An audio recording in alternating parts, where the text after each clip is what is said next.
Here's our hockey insider, Chris Johnston, just mere hours away from the NHL's Olympic roster freeze. Chris, a lot of attention remains on the New York Rangers, specifically their top trade target, Artemi Panarin. What's the latest on him potentially being moved before 3 p.m. today?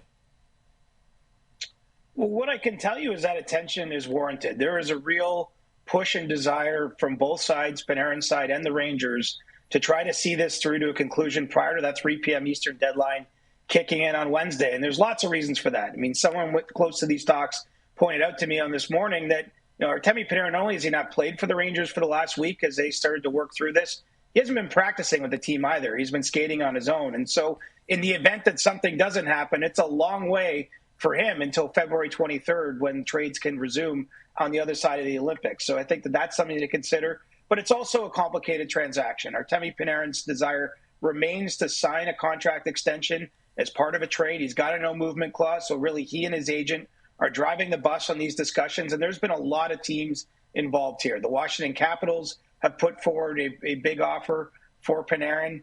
The Los Angeles Kings, San Jose Sharks, they both have shown interest to some degree. There's a lot of attention on the perennial buyers, the Florida Panthers, the Tampa Bay Lightning, Dallas Stars, and I think the contract is a little more complicated for teams in that pool. I've even heard a team like the Toronto Maple Leafs has at least kicked some tires on Panarin, and no doubt the list is longer than that, as perhaps there's a surprise waiting out there. So, a lot has to come together now in the last few hours, but I can tell you that between Tuesday night and Wednesday morning, those talks do continue, and there is hope that they can find a resolution before the trade freeze kicks in. Oh, you mentioned the Maple Leafs. They have turned things around a little bit before heading into their break after a third straight win through Western Canada Tuesday night.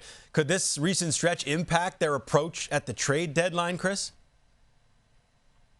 I don't think it changes anything from a process standpoint for management. And look, you can see the message from the players. They're not ready to throw in the towel on this season. They believe that they actually found a little bit of their mojo on that trip through Western Canada, getting those wins and maybe narrowing at least the math that they'll face when they get back after the Olympics in terms of what it will take to get back in the playoffs. But, from the Brad Treliving side of things, that the Leafs front office, they have started engaging what their players are worth on the market. And I don't expect, a 3-game winning streak, and even perhaps if it extends beyond the break where the Leafs win a couple games out of the break, don't believe that's going to, material or alter what this front office wants to do. And really, they're looking at the second layer of players on the roster. You've heard the names, pending UFAs like a Bobby McMann, who played well in Edmonton and has been tied to rumors with the Edmonton Oilers potentially having interest there. Scott Laughton's a pending UFA. Simon Benoit, perhaps a Brandon Carlo or Oliver Ekman-Larsson. I mean, all these names, I think the Leafs are going to get a good sense over the break in terms of what the value is for them on the market, monitor to those decisions. And as we get closer to March 6th, I do still think you're going to see the Leafs sell to some degree. So, barring a real unexpected change of heart, I don't think really the position changes for where the Leafs are at based on this winning run. But, I do know the players would like to change management's thinking on that. Meanwhile, there are 17 more total games to be played across the NHL tonight and tomorrow night. But some teams, Chris, have already played their final games before the Winter Olympics. So what's the plan for when the players are heading over to Italy?